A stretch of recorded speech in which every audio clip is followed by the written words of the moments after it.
दिसंबर में माह में मनाए जाने वाले कुछ दिवसों की चर्चा करेंगे। लिखा गया है 1 दिसंबर।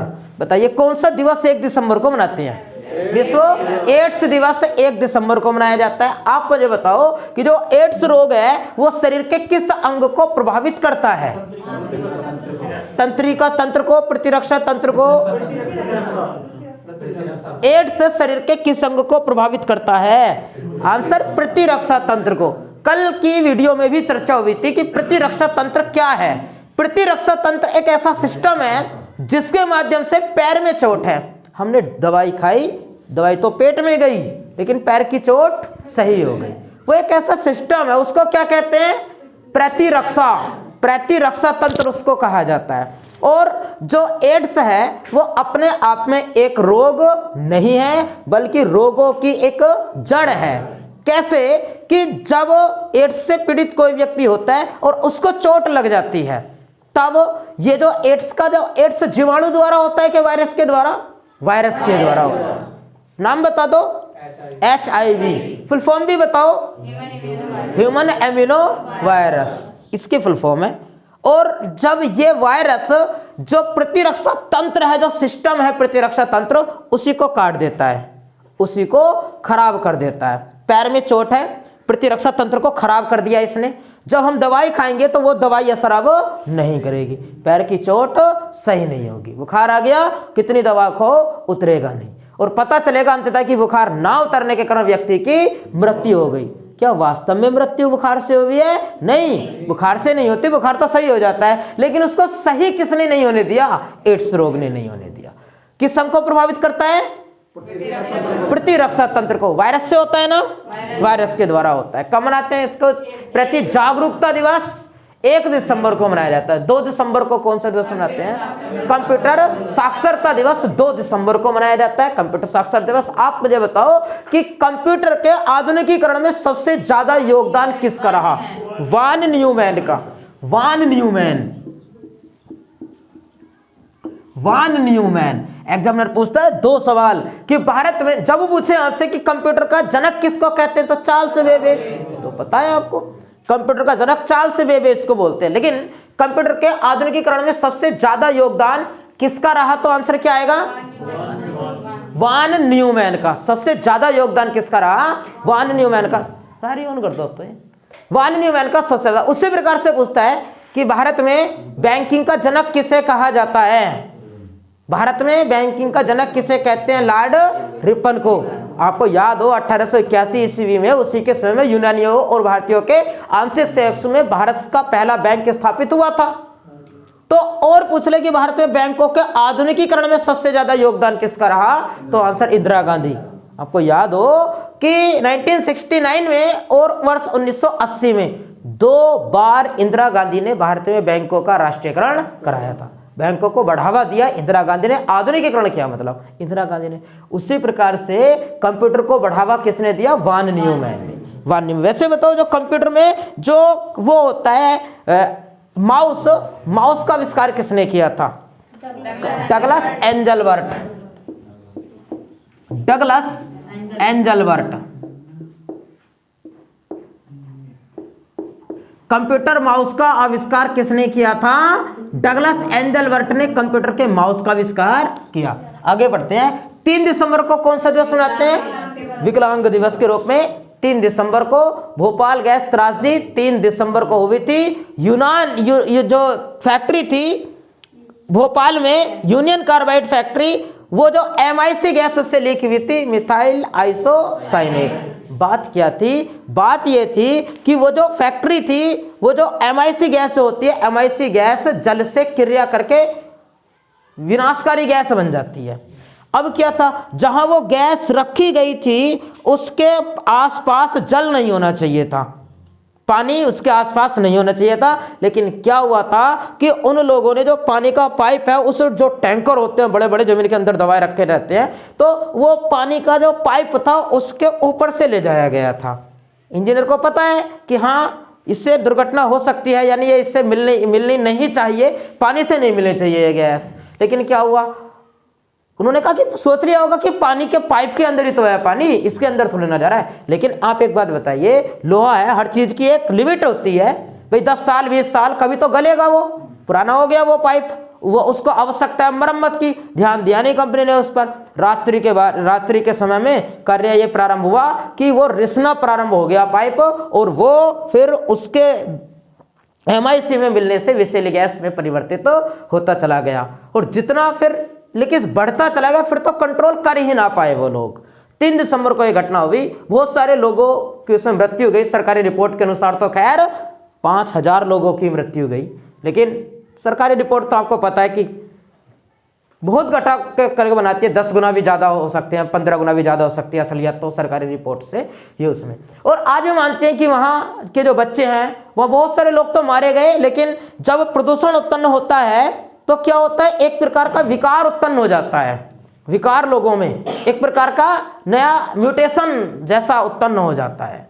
आज भी वहाँ बच्चे दिव्यांग पैदा होते हैं, उनके कुछ अंग बेकारे होते हैं, कुछ कार्य नहीं कर रहे होते हैं। बच्चे जन्म लेते हैं, उनका नर्व सिस्टम कमजोर हुआ होता है। तो ये सब देखने को मिलता है, और उसके प्रति फिर से ऐसी घटना ना हो। कब वर्ष और बता दो कब हुई थी? 1984 ईस्वी को 4 दिसंबर को नौसेना दिवस। 4 दिसंबर को मनाया जाने वाला दिवस नौसेना दिवस है। आप मुझे बताओ कि भारत का कौन सा ऐसा पहला वंश था जिस पहले वंश के पास में नौसेना थी? चोल वंश। सबसे पहले किस वंश के पास में नौसेना थी, स्थायी नौसेना? तो चोल वंश। चोल वंश की दूसरी विशेषता स्थानीय स्वशासन। वैसे तो स्थानीय स्वशासन का जनक भारत में किसको बोलते हैं? लॉर्ड रिपन को। जिसके बारे में भी बताया, जिससे भारत में बैंकिंग का जनक कहा जाता है, वो भी कौन है? लॉर्ड रिपन है। इल्बर्ट बिल विवाद को किसने सुलझाया? वो भी लॉर्ड रिपन ने। और भारत में जो वर्नाक्युलर प्रेस एक्ट था, उसको भी किसने समाप्त किया? लॉर्ड रिपन ने। यही कारण था कि एन बेसेंट ने भारत के उद्धारक की संज्ञा किसको दी थी? लॉर्ड रिपन को भारत के उद्धारक की संज्ञा दी गई थी। आगे 7 दिसंबर को राष्ट्रीय झंडा दिवस। इसके भी बहुत सवाल पूछता है। आप मुझे बताओ कि जो भारत का राष्ट्रीय झंडा है, राष्ट्रीय ध्वज है, उस राष्ट्रीय ध्वज को राष्ट्रीय ध्वज की मान्यता कब दी गई थी? राष्ट्रीय ध्वज को कितनी जुलाई? 22 जुलाई वर्ष 1947। 22 जुलाई वर्ष 1947 ईस्वी को तिरंगे को भारत का राष्ट्रीय झंडे की मान्यता दी गई। कितने कलर होते हैं इसमें? 3 कलर होते हैं कि 4 कलर होते हैं? कलर की संख्या 4 लगानी है। कितने कलर की पट्टियां होती हैं? तो 3 लगाना है। सबसे ऊपर होता है केसरिया, मध्य में होता है व्हाइट, और नीचे होता है ग्रीन। बताओ, जो केसरिया रंग है वो किसका प्रतीक है? त्याग और बलिदान का। कि ये जो आजादी है वो उसके लिए हमें काफी त्याग और बलिदान देना पड़ा है। व्हाइट कलर किसका प्रतीक है? शांति का प्रतीक है। सफेद कलर किसका प्रतीक है? शांति का प्रतीक है। और ग्रीन कलर किसका प्रतीक है? हरियाली, सुख, समृद्धि का प्रतीक है। और जो 3 रंग हो गए, चौथा रंग कौन सा है? सागरीय नीला। अवसर मिलेगा आपको सागरीय नीला या नेवी ब्लू। जो चक्र है उसकी बात कर रहे हैं। चक्र में कितनी तीलियां हैं? 24। वो किसका प्रतीक है? 24 तीलियां किसका प्रतीक है? गति का। 24 घंटे प्रगति करने का प्रतीक है। 24 घंटे प्रगति करने का प्रतीक। आगे बताइए 10 दिसंबर। ये बताओ, चलो छोड़ो, यहां से आगे बता। 10 दिसंबर को कौन सा दिवस मनाते हैं? मानव अधिकार दिवस।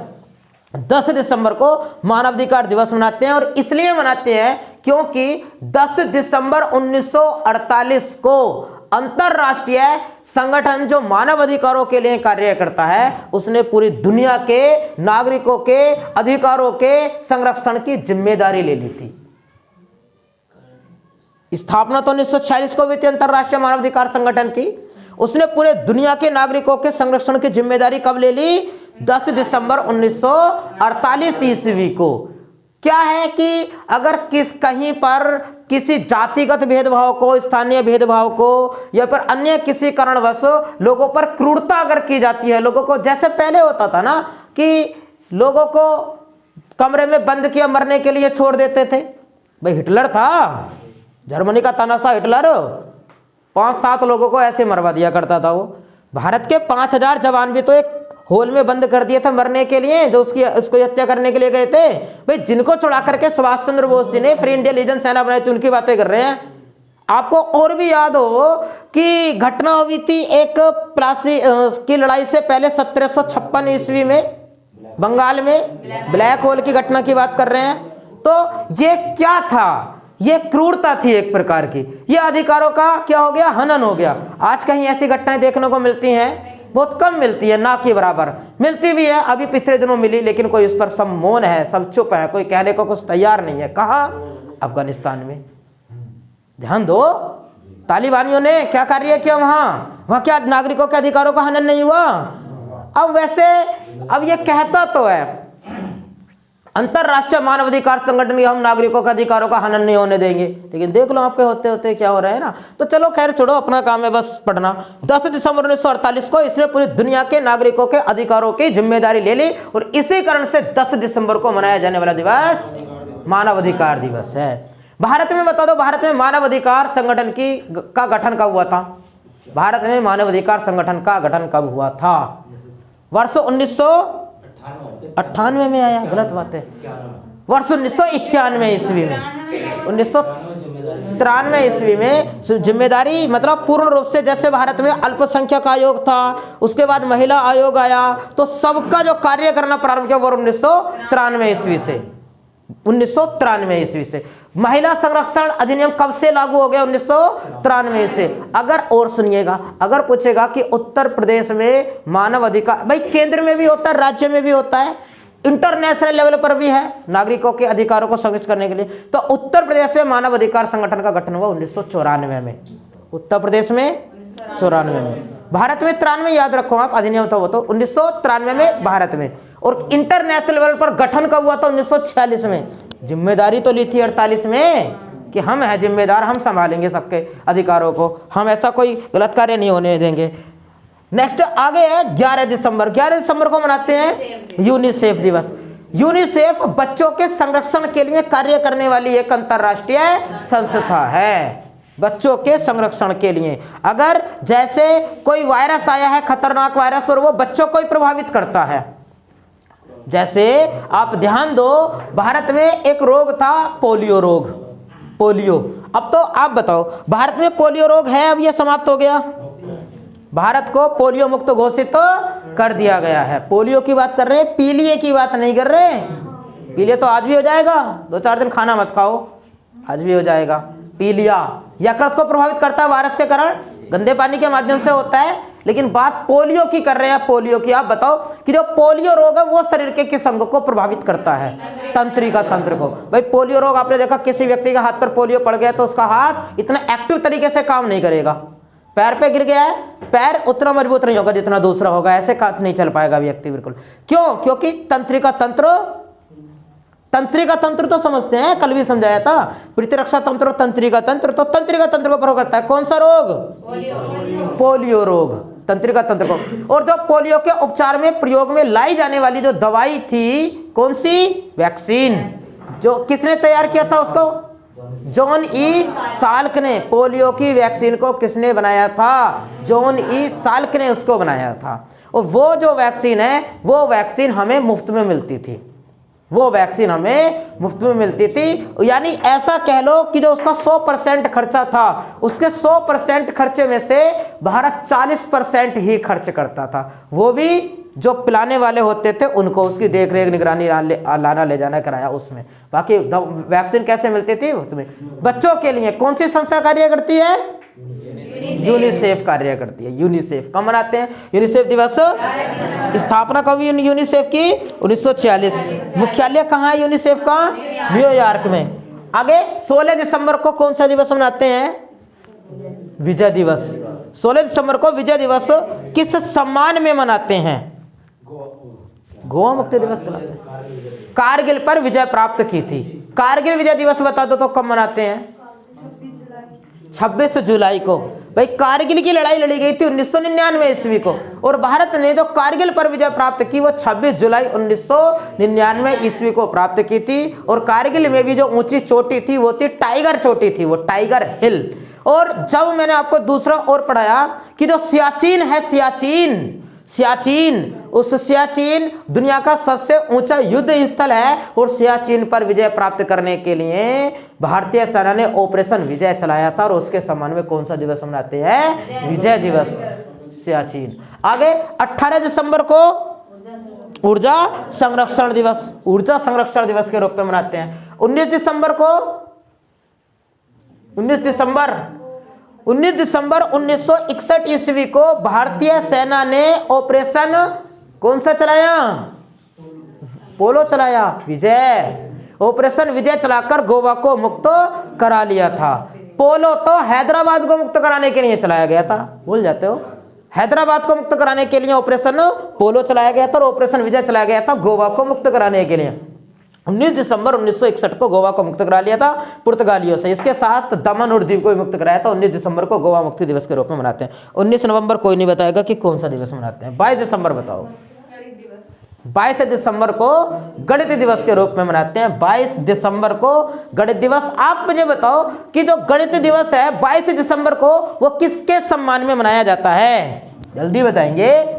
22 दिसंबर को गणित दिवस किसके? आर्यभट्ट के सम्मान में। इतनी गलत बात बताओगे? शंकराचार्य,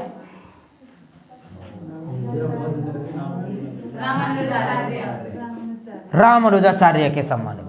रामानुजाचार्य गणित, ये महान गणितज्ञ थे रामानुजाचार्य और इनके सम्मान में 18 दिसंबर को अंतर्राष्ट्रीय प्रवासी दिवस होगा। अंतर्राष्ट्रीय प्रवासी दिवस 18 दिसंबर। कौन से दिवस की बात कर रहे हैं? तो 22 दिसंबर गणित दिवस मनाया जाता है। 22 दिसंबर को किसके सम्मान में? रामानुजाचार्य के सम्मान में मनाया जाता है। आप मुझे बताओ कि जो गणित के क्षेत्र में दिया जाने वाला सबसे बड़ा पुरस्कार कौन सा है? गणित के क्षेत्र में दिया जाने वाला दुनिया का सबसे बड़ा पुरस्कार कौन सा है? एबल पुरस्कार।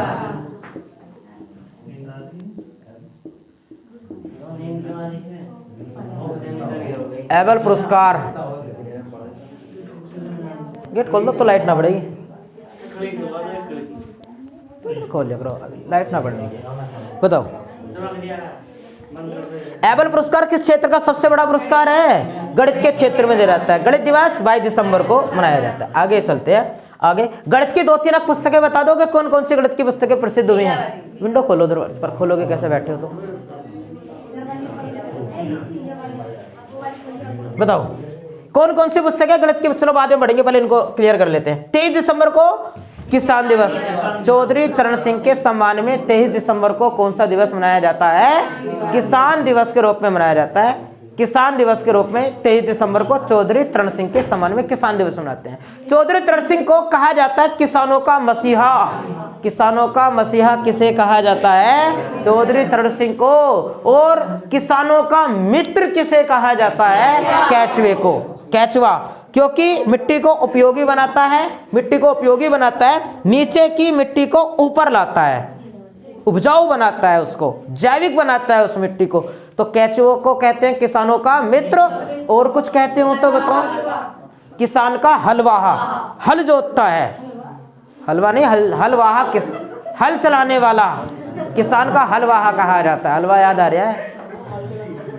और एक पूछेगा कि मृदा की आंत किसे कहा जाता है? मृदा की, मिट्टी की आंत। आंत तो समझते हैं, हाँ कल भी बताया था, छोटी आंत बड़ी आंत, तो ऐसे आंत किसे कहा जाता है? केचवे को। किसानों का मित्र, किसानों का मसीहा चौधरी चरण सिंह। मृदा की आंत केचवा और किसान का हलवाहा नहीं, किसान की मौत।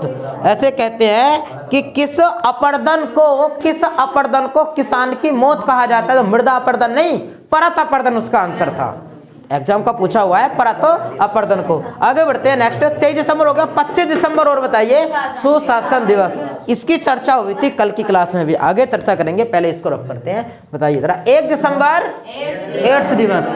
2 दिसंबर कंप्यूटर साक्षरता दिवस। 3 दिसंबर विकलांग दिवस। 4 दिसंबर नौसेना दिवस। 7 दिसंबर राष्ट्रीय झंडा दिवस। जो भारत में सबसे पहले राष्ट्रीय ध्वज है, इस भारत के राष्ट्रीय ध्वज को सर्वप्रथम मैडम भीकाजी कामा ने 7 दिसंबर को पहली बार फहराया जर्मनी के स्टेट गार्ड में, जर्मनी के स्टेट गार्ड में 1907 में पहली बार जर्मनी के स्टेट गार्ड में फहराया। इसीलिए 7 दिसंबर को राष्ट्रीय झंडा दिवस के रूप में मनाया जाता है। किसने, भारत का जो राष्ट्रीय ध्वज है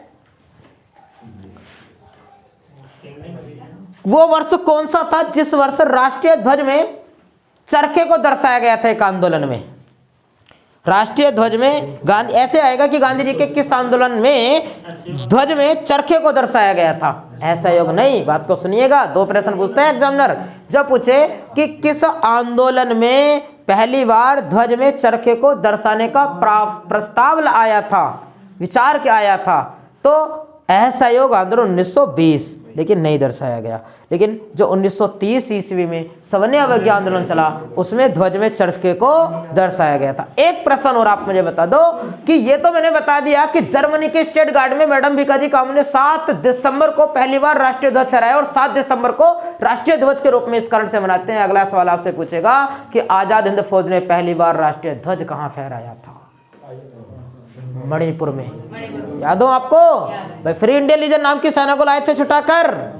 इधर से आजाद फौज के जवान थे, सिंगापुर से घोषणा की थी रेडियो प्रसारण के माध्यम से गांधी जी से कि हमारे और हमें आपका आशीर्वाद चाहिए। गांधी जी को क्या कहा था?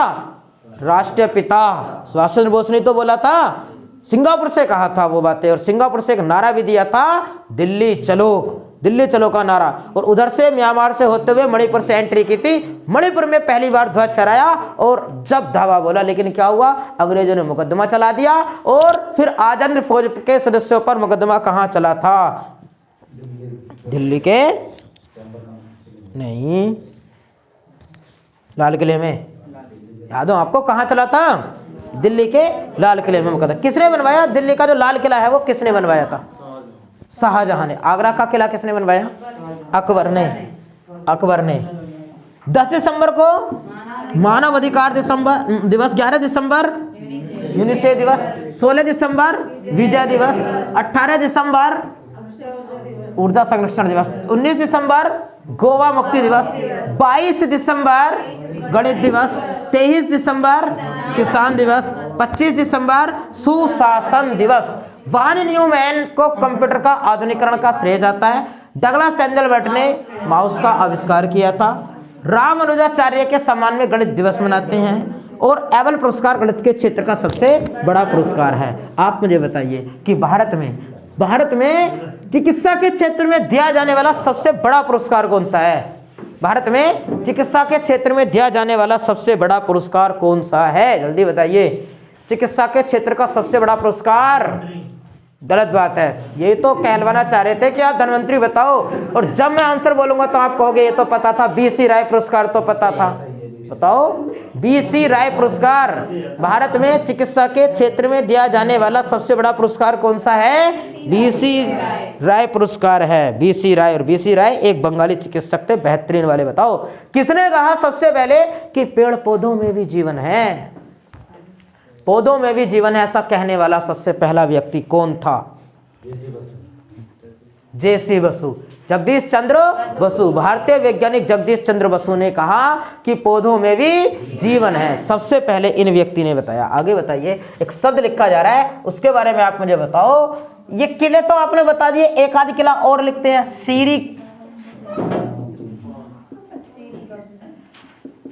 सीरी नामक जो दुर्ग है, इस दुर्ग का निर्माण किसने कराया था? सीरी नामक दुर्ग का निर्माण अकबर ही करा के गया। सब कुछ गलत बातें बता रहे हो। हाँ, सीरी को किसने राजधानी बनाया था? अलाउद्दीन खिलजी ने। सीरी को किसने राजधानी बनाया था? अलाउद्दीन खिलजी ने। और एक शब्द और लिखा है किलोखरी के बारे में, और बता दो किलोखरी। किलोखरी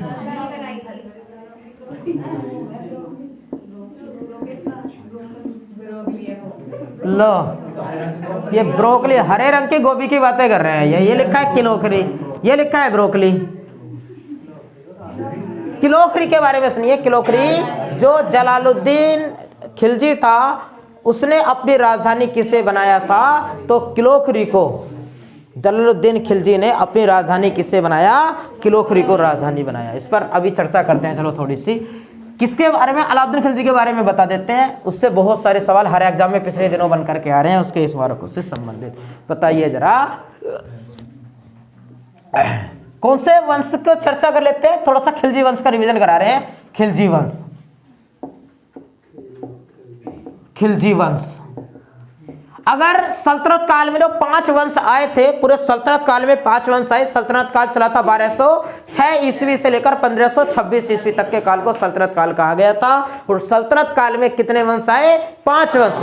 गुलाम वंश, खिलजी वंश, तुगलक वंश, सैयद वंश, लोधी वंश, ये 5 वंश आए। और इन 5 वंशों में सबसे छोटे समय के लिए आया खिलजी वंश, सबसे लंबे समय के लिए आया तुगलक वंश, इसके बाद आया सबसे कम समय के लिए कौन सा आया? खिलजी वंश। और खिलजी वंश कब से कब तक चला? वर्ष 1290 ईस्वी से लेकर वर्ष 1320 ईस्वी तक। और इसके जो शासक थे उनमें सबसे पहले आया जलालुद्दीन खिलजी।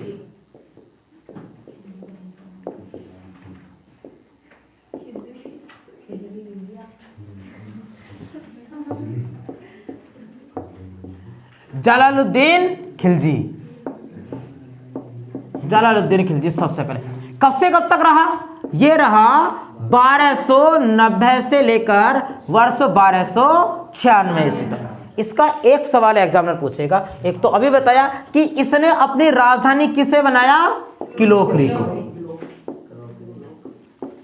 इसने अपनी राजधानी बनाया किलोखरी को। इसका दूसरा प्रश्न एग्जामिनर आपसे पूछता है कि कौन सा वो सुल्तान था, एकमात्र सुल्तान जो सुल्तान हिंदू धर्म के प्रति सहिष्णुता भाव रखता था, उदार दृष्टि रखता था, हिंदू धर्म के प्रति सहिष्णुता भाव, जनता के प्रति सहिष्णुता भाव। उस समय ज्यादातर जनता कैसे थे? हिंदू ही थी उस समय के प्राचीन धर्मों के अनुसार। तो उदार दृष्टिकोण रखने वाला हिंदू लोगों के प्रति एकमात्र सुल्तान कौन था? जलालुद्दीन खिलजी था, जलालुद्दीन खिलजी। और जलालुद्दीन खिलजी का एक भतीजा था, उसका दामाद बन गया। फिर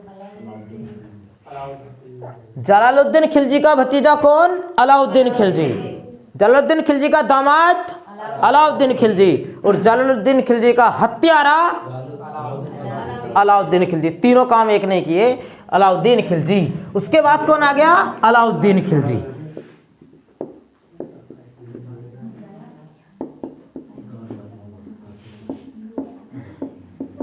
अलाउद्दीन खिलजी, अलाउद्दीन खिलजी रहा था वर्ष 96 से 1296 से लेकर और 1316 ईस्वी तक। ये इतने समय तक रहा। और इसका अलाउद्दीन खिलजी का जो मूल नाम था वो था अली या गुरसास। अली या गुरसास। अलाउद्दीन खिलजी का मूल नाम क्या था? अली या गुरसास था। किसकी हत्या करके गद्दी पर बैठा है? जलालुद्दीन खिलजी की। और इसके प्रमुख जो सेनापति थे, इसके 3 सेनापति थे, 3 प्रमुख सेनापति। एक तो था नुसरत खान, एक था मलिक काफूर और एक था जफर खान। ये 3 सेनापति थे। आपको मैं बताऊं कि जिस प्रकार से सिकंदर महान हुआ था और सिकंदर महान ने विश्व भर में विजय प्राप्त की थी, तो अलाउद्दीन खिलजी भी प्रमुख व्यक्ति था। इसने भी दक्षिण भारत पर विजय प्राप्त की। और दक्षिण भारत पर विजय प्राप्त करने के कारण अपने आप को यह क्या कहता था? सिकंदर ए सानी। क्या मीन्स होता है सिकंदर ए सानी का? गलत बात है। सिकंदर ए सानी का मतलब होता है, सानी मतलब दूसरा सिकंदर, दूसरा सिकंदर। सिकंदर ए सानी मतलब एक तो वो था ही जिसने विश्व पर विजय प्राप्त की, इसने दक्षिण पर विजय प्राप्त की, इसलिए इसने अपने को कहा कि मैं दूसरा सिकंदर हूं, मैं सिकंदर ए सानी हूं। और इसका जो एक सेनापति था जफर खां, जफर खां के बारे में पूछेगा कि इस कितने सेनापति का जिक्र किया? इसका 3, जफर खां। जफर खां की क्या विशेषता थी? इसका आक्रमण पूछेगा कि कौन सा अलाउद्दीन खिलजी का कौन सा वो सेनापति था जो सेनापति उत्तर में जो आक्रमण होते थे मंगोलों के आक्रमण। मंगोल क्या है? मंगोलिया एक देश है। मंगोलिया की राजधानी उलान बटोर है और मंगोलिया में रहने वाले लोगों को मंगोल कहेंगे। भारत में रहने वाले को भारतीय कहेंगे, इंडियन कहेंगे, तो उनको मंगोल नहीं कहेंगे। तो मंगोलों के सबसे ज्यादा आक्रमण किसके समय में हुए थे? अलाउद्दीन खिलजी के। मंगोलों के सबसे ज्यादा आक्रमण किसके समय में हुए? अलाउद्दीन खिलजी के। और अलाउद्दीन खिलजी के समय में अलाउद्दीन खिलजी को तीनों तरफ से घेर लिया गया था। अलाउद्दीन खिलजी को कैसे? भाई एक तो इसका सपना था कि ये व्यापार में बहुत ज्यादा इंटरेस्ट रखता था। याद करो बाजार नियंत्रण प्रणाली किसने चलवाई थी, याद है आपको? हाँ, तो व्यापार में बड़ा इंटरेस्ट रखता था ये तो। और व्यापार का सबसे अच्छा साधन कौन सा होता है? मैंने आपको पिछले दिनों समझाया था, समुद्र। कल वाली वीडियो में समझाया था, समुद्र। तो अब अगर ये व्यापार करेगा समुद्री अदर देशों से, तो क्या चाहिए इसको? सागर का किनारा। सागर का किनारा इधर पास में जाकर के मिलेगा इसको, गुजरात में जाकर। और गुजरात तक पहुंचने से पहले राज्य कौन सा? राजस्थान। पहले राजस्थान पड़ेगा। और राजस्थान में कौन कौन शासक हैं? रेगिस्तान में एक शासक है राणा रतन सिंह, पद्मावती का हस्बैंड। देखिए पद्मावती फिल्म। हाँ, राणा रतन सिंह से इसको लोहा लेना पड़ेगा। उसी समय में और भी शासक है। तो वहां के जो शासक हैं, एक तो राणा रतन सिंह हो गया उधर, और उत्तर में कौन आ गए? मंगोल आक्रमण करने के लिए मंगोल आ गए। और दक्षिण में एक शासक था जिसका नाम था रामचंद्र देव। रामचंद्र देव की कहानी को भी सुनिएगा, उससे भी सवाल एग्जामिनर पूछता है। रामचंद्र देव। और एक शासक था प्रताप रुद्रदेव, इससे भी सवाल पूछते हैं, इसको भी बता देते हैं। प्रताप रुद्रदेव। और एक था राणा रतन सिंह।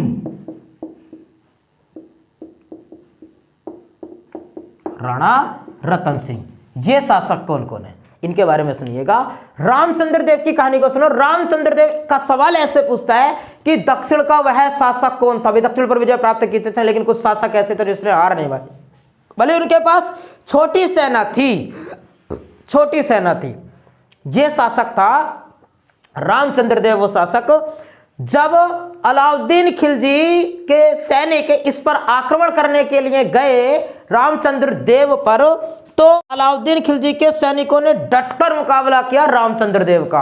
अगर रामचंद्र देव को पता है कि हार तो अपनी तय है ही, इतनी बड़ी सेना के सामने कैसे टिक पाएंगे, हार तो अपनी तय है। अगर रामचंद्र देव चाहता तो अपने आप को पहले ही समर्पित कर देता या संधि कर लेता कि भाई चलो इतना साम्राज्य बिना लड़े ही आप ले लो। बहुत से युद्धों में ऐसा हुआ प्राचीन इतिहास के। लेकिन इसने क्या कहा? ये इसने कहा कि अगर हम आत्मसमर्पण कर देते हैं बिना युद्ध के लड़े तो हमारी बेइज्जती हो जाएगी। तब इसने क्या करेगा? लड़ना स्वीकार किया और लड़ता रहा। सारी सेना मारी गई, पूरा परिवार, सारे सैनिक, सब कुछ तहस नहस हो गया। और जब इसको हत्या करने वाला है सेनापति अलाउद्दीन खिलजी का, तब रामचंद्र देव से पूछ रहा है कि अब बता तेरे साथ क्या किया जाए। कि वही किया जाए जो एक विजेता एक हारने वाले के साथ करता है। कर दो कलम, खड़ा है, हौसले के साथ हार नहीं मानी उसने। भाई वीरगति को प्राप्त होगा, खेत रहना, वीरगति को प्राप्त होगा, कोई कायर थोड़ी ना कहलाएगा। हम अगर मारा भी गए तो करो जो एक राजा करता है, विजेता, हारने वाले के साथ आप वो कार्य करो। लेकिन क्या हुआ? उसके सेनापति को लगा कि भाई बड़ा होनहार है ये तो। अलाउद्दीन खिलजी को फोन किया, अलाउद्दीन खिलजी जी ऐसे ऐसे कहानी है, क्या किया जाए? और खिलजी के पास, अरे सुनो तो सही, फोन का मतलब क्या है भाई? आज फोन कह लो। आपको याद है कि भारत में सबसे पहले जो ये डाक व्यवस्था उसकी शुरुआत किसने की थी? अलाउद्दीन खिलजी ने, याद होगा। और अलाउद्दीन खिलजी के समय में जो डाक व्यवस्था चलती थी, वो डाक व्यवस्था केवल सैनिकों तक ही सीमित थी। ऐसे नहीं कि आपस में जैसे आज मैसेज टाइप कर वहां भेजे, ऐसी व्यवस्था थोड़ी ना होगी। सबके लिए थोड़ी ना होगी। वो किन के लिए होगी? राजाओं महाराजाओं के लिए और सैनिकों के लिए, एक किले से दूसरे किले के लिए। तुरंत घोड़ा ले, इतनी फास्ट थी। आज का ईमेल भी लेट जाता होगा, आज का आपका मैसेज रात को जाने वाला भी लेट जाता होगा। वो एकदम पहुंचता था लेकर के घोड़ा सूचना को। तो अलाउद्दीन खिलजी का सैनिक लेकर के पहुंचा खिलजी के पास में, सूचना की ऐसे एक शासक है, उसके साथ क्या किया जाए? बंदी बना रखा है, क्या करें उसका? तो खिलजी ने सोचा कि वास्तव में ऐसा कह रहा है तो एक काम करो, उसका साम्राज्य उसको छोड़ दो, उसको जिंदा छोड़ दो, साम्राज्य वापस दे दो, उसका बच गया। लेकिन एक ये थे, ये जो व्यक्ति थे प्रताप रुद्रदेव। प्रताप रुद्रदेव का सवाल सुनिए कि अलाउद्दीन खिलजी ने जो विश्व प्रसिद्ध कोहिनूर हीरा है वो किससे प्राप्त किया था? याद है? प्रताप रुद्रदेव से प्राप्त किया था। रुद्रदेव भी एक टुच्ची शासक। जब इस पर आक्रमण करने के लिए गए सैनिक आक्रमण करने के लिए इस पर गए तो इसने क्या कार्य किया, इसने अपनी सोने की एक प्रतिमा बनवाई, छोटी एक मूर्ति सोने की बनवाई, और उस सोने की प्रतिमा को सोने की जंजीर से बांध दिया और उसके साथ एक सुंदर सा हीरा, जिससे उस जमाने में पूरी दुनिया के एक दिन का खर्चा चल सकता था, इतना महंगा हीरा गिफ्ट में दे दिया अलाउद्दीन खिलजी को, उसके सैनिकों को। कि लो मैं क्या प्रतीक है वो प्रतिमा, जंजीरों में बंधी हुई प्रतिमा, क्या किस चीज का प्रतीक है वो? अपनी प्रतिमा को जंजीरों में बांध करके भेजा है, सोने की प्रतिमा को सोने की जंजीरों में, तो क्या प्रतीक है? मैंने हार स्वीकार कर ली है। किससे प्राप्त किया था विश्व प्रसिद्ध कोहिनूर हीरा? प्रताप रुद्रदेव से प्राप्त किया था, प्रताप रुद्रदेव से। और एक ये थे राणा रतन सिंह, राणा रतन सिंह, इनसे तो कुछ और ही प्राप्त करना चाहता था अलाउद्दीन खिलजी। इनकी पत्नी मानते हैं कि राणा रतन सिंह जो राजस्थान के राजा थे, इनकी जो पत्नी थी वो उस समय एक अपूर्व सुंदरी थी। 3 लोक से मथुरा न्यारी वाली कहावत अगर आपने सुनी हो तो 3 लोक में नहीं, 3 की पत्नी के जैसी कोई भी। और किसी कारणवश राणा रतन सिंह का जो घर ब्राह्मण होता था, पंडित था, वो किसी कारणवश नाराज हो गया और जा करके उसने अलाउद्दीन खिलजी को बता दिया कि इसकी जो पत्नी है वो अपूर्व सुंदरी है। और फिर इच्छा व्यक्त हुई अलाउद्दीन खिलजी के हृदय में कि एक बार उसको देखा तो जाए। भगवान ने कितने सुंदर तरीके से उसको सजोया है। इच्छा को लेकर के चला गया राणा रतन सिंह के महल में, मेहमान बन करके गया।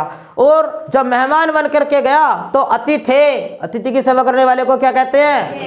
अतिथे बन गए राणा रतन सिंह। बहुत अच्छे से उसकी सेवा की, खाना खिलाया और शतरंज का खेल खेला अच्छे से। लेकिन जब शतरंज का खेल खेलता था ना अलाउद्दीन खिलजी, चाल इधर को चल रहा है या खाना खाते समय खाना निवाला मुंह में जा रहा है, लेकिन नजर ढूंढ रही है वही अथाह निगाहें कि कहीं से दिखाई दे जाए। उसके पश्चात 2 दिन हो गए, 3 दिन हो गए, कहीं दिखाई नहीं दी। तो अच्छा फिर चलो फिर चलते हैं, कभी तो जाने अलाउद्दीन खिलजी को कि अब चलते हैं।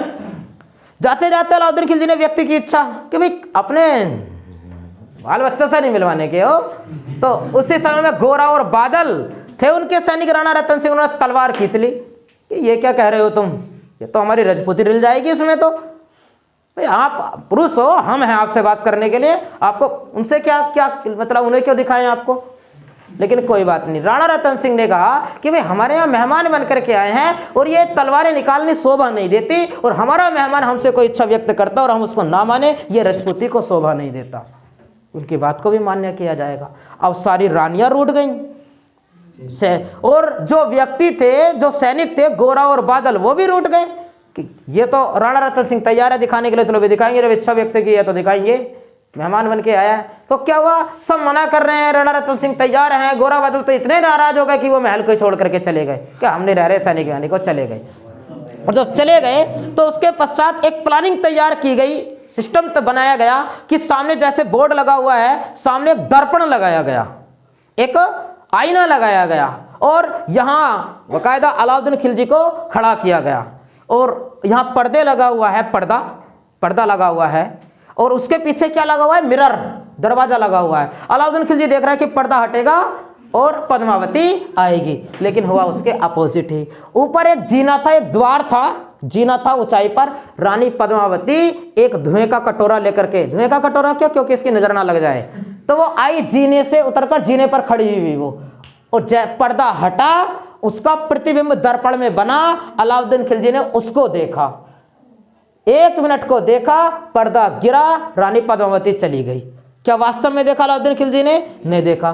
क्या अलाउद्दीन खिलजी को पता था? अलाउद्दीन खिलजी तो ये सोच रहा होगा कि बैठकर आराम से बातें करेंगे सब एक साथ, ऐसे तो सोचा होगा उसने।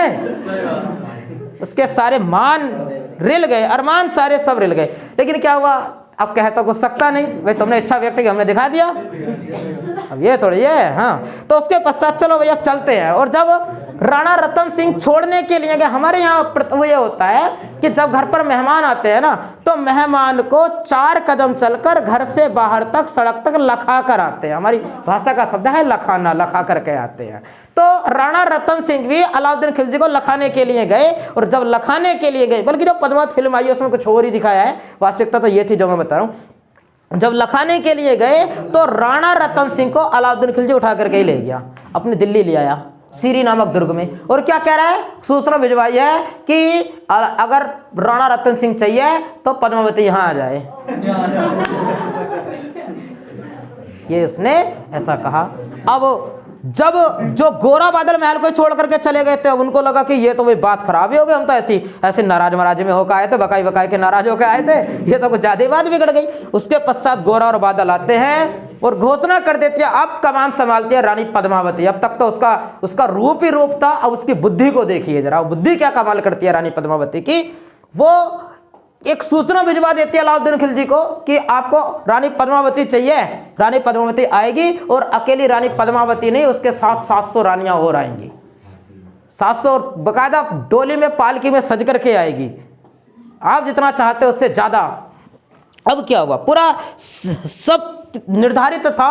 700 डोले तैयार किए गए, फिल्म में 500 दिखाए गए हैं, 700 डोले तैयार किए गए, डोली, और उसको 4 उठाने वाले और बाकायदा सुंदर तरीके से सजी हुई वो डोलियां, और आकर के अलाउद्दीन खिलजी का जो महल का द्वार है वहां आकर के वो डोलियां रखी गई हैं। सूचना महल अलाउद्दीन खिलजी को पहुंच गई है कि भी रानी पद्मावती आई है और अपने साथ 700 रानियां और भी लाई है। लेकिन एक शर्त थी, रानी पद्मावती ने कहा कि हम अलाउद्दीन खिलजी से बाद में मिलेंगे, पहले अपने पति राणा रतन सिंह से मिलेंगे, और उनसे राणा रतन सिंह से मिलने के लिए मैं और मेरे साथ 2 रानियां और जाएंगी, 3 जने हम जाएंगे। अब क्या हुआ, पूरी प्लानिंग थी वो तो उनकी सारी की सारी। शाम को 5 बजे नमाज का समय, और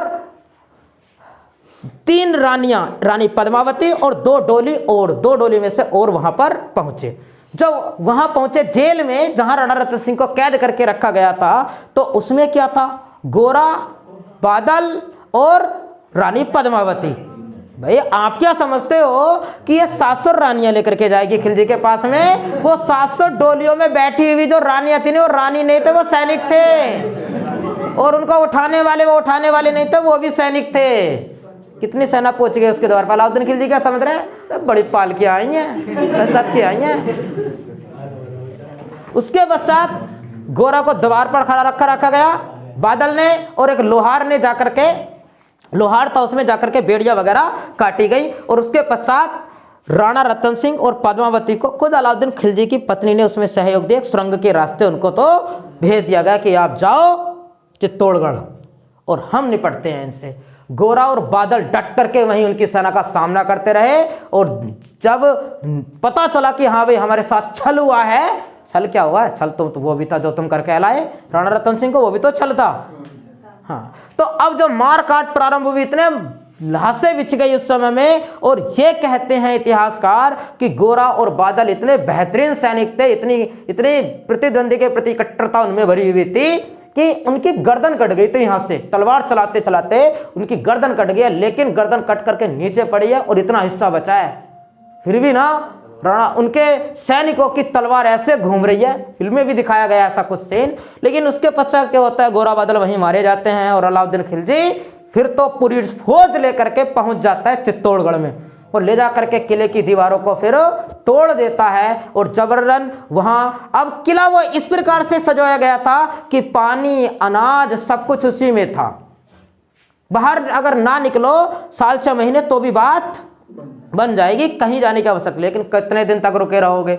अलाउद्दीन खिलजी ने घेरा डाल दिया वहीं कि लो कब तक रुके रहोगे अंदर। अब क्या हुआ, जब अनाज भी समाप्त होने लग गया, पानी समाप्त होने लग गया, तो अब तो किले के लोगों को मजबूरी बन गई कि अब तो वे सामना करना ही पड़ेगा, और लोग तैयार हो गए, सैनिक तैयार हुए, राजा राणा रतन सिंह तैयार हो गए कि अब तो उससे लड़ना ही लड़ना पड़ेगा। लेकिन राणा रतन सिंह के युद्ध में जाने से पहले पहले उनकी रानी पद्मावती ने उनसे एक वचन मांग लिया था। कौन सा? जोहर का। जोहर होता है कि जैसे मैंने आपको पढ़ाया कि जब भारत में इस्लामिक लोग आक्रमण करने के लिए आते थे, तो उस समय में सैनिक जब आक्रमण आते थे, जैसे मोहम्मद गजनवी आया, मोहम्मद गोरी आया, या फिर मोहम्मद बिन कासिम आया, ये अपने साथ स्त्रियों को, महिलाओं को तो लाते नहीं होंगे, भी सैनिक के रूप में आते थे। फिर उसके पश्चात युद्ध को जीतने के पश्चात भारतीय महिलाओं से विवाह करके उनसे ही बच्चे पैदा करके अपनी जनसंख्या को बढ़ाया इन लोगों ने, इस कगार तक लेकर के आए। तो जो राजा हारता था उनकी महिलाओं के साथ इतनी दुर्गति करते थे, तो एक नई प्रथा की शुरुआत हुई उस समय से कि अगर आप युद्ध में मारे जाओ, ये रानियां कहती थी, ये दासियां कहती थी, ये उन सैनिकों की पत्नियां कहती थी कि यदि आप युद्ध में मारे जाओ तो मुझे ये वचन दो कि मैं जौहर कर लूं। जौहर होता था कि एक बहुत बड़ा सा आग का एक कुआं बनाया जाता था और पूरा श्रृंगार करके सज संवर करके पति की मृत्यु पर वो सभी रानियां अपने शरीर को आत्मदाह कर लेती थी। ये प्रक्रिया जौहर कहलाती इस समय। अपने इस शरीर को उन इस्लामी सैनिकों के जो आक्रमणकारी थे उनके हाथ ना आने से बचाने के लिए वो जौहर करती थी। तो यही हुआ कि राणा रतन सिंह मारे गए और रानी पद्मावती के साथ बहुत सारी रानियों ने जौहर किया था। ये सारी कहानी थी। तीनों राजाओं के बारे में मैंने आपको बताया। तीन सेनापति थे, इसके तीनों सेनापति के नाम और बताइए। एक तो जफर का था, एक मलिक काफूर था, एक मलिक काफूर था और एक था नुसरत खां। एक नुसरत खां था और जो नुसरत खां था, इस नुसरत खां ने ही मलिक काफूर को 1000 दिनार में खरीद लिया था। इसीलिए मलिक काफूर को कहा जाता है 1000 दिनार। 1000 दिनारी किसे कहा जाता है? मलिक काफूर को कहा जाता है। भले ही अलाउद्दीन खिलजी के समय में नहीं खरीदा गया था इसको। जब जलालुद्दीन खिलजी शासक था ना, जलालुद्दीन खिलजी शासक था, तो जलालुद्दीन खिलजी ने दक्षिण को जीतने का जिम्मा सौंप रखा था अलाउद्दीन खिलजी को कि आपको दक्षिण भारत को जीतना है। और जब दक्षिण भारत के शासकों को जीत करके ये गया, हीरा वीरा लेकर के गया, प्रताप रुद्रदेव से सोने की प्रतिमा लेकर के गया, तो बहुत ज्यादा प्रसन्न हुआ ये जलालुद्दीन खिलजी कि भाई हार स्वीकार कर ली उस शासक ने बिना लड़ाई। अब तो परचम बुलंद है आपका। वो नारा भी था उनका कि खिलजियों का पर्चा बुलंद रहे। ये फिल्म में नारा भी दिखाया गया उनका। तो और हीरा भी लेकर के गया था। जब हीरा दिया कि मैं जीत के आया जलालुद्दीन खिलजी को, अलाउद्दीन खिलजी ने, तो जलालुद्दीन खिलजी ने कहा ये जो व्यक्ति था, ये तो नुसरत खां था। नुसरत खां, ये नुसरत खां मलिक काफूर को खरीद करके लाया था कहीं दूसरी जगह से। इसने भी इसके पास लेकर के गया, लेकिन ये पहले पहुंच गया और अलाउद्दीन खिलजी बाद में पहुंच रहा है। तब कह रहा है जलालुद्दीन खिलजी अलाउद्दीन खिलजी के से कि आप हीरा लेकर के आए, एक हीरा हम भी आपको सौंपते हैं, हम भी आपको एक हीरा देंगे। वो हीरा किसको कह रहा है? इस मलिक काफूर को। और इतना बेहतरीन हीरा है, समझो जैसे अलाउद्दीन का चिराग। घिसने से उससे जिन निकलता था ना, और जो कहते थे वो जिन करता था। तो जो कहोगे ना वो करेगा, चाहे कितना भी कठिन से कठिन कार्य बता दियो कर देगा। इतना बेहतर था ये, वास्तव में ऐसा बड़ा विकट था ये। तो वो था ये किन्नर, ये मलिक काफूर किन्नर था ये। और क्या हुआ कि अच्छा जो कहोगे वो करेगा, देखते हैं करेगा क्या नहीं करेगा।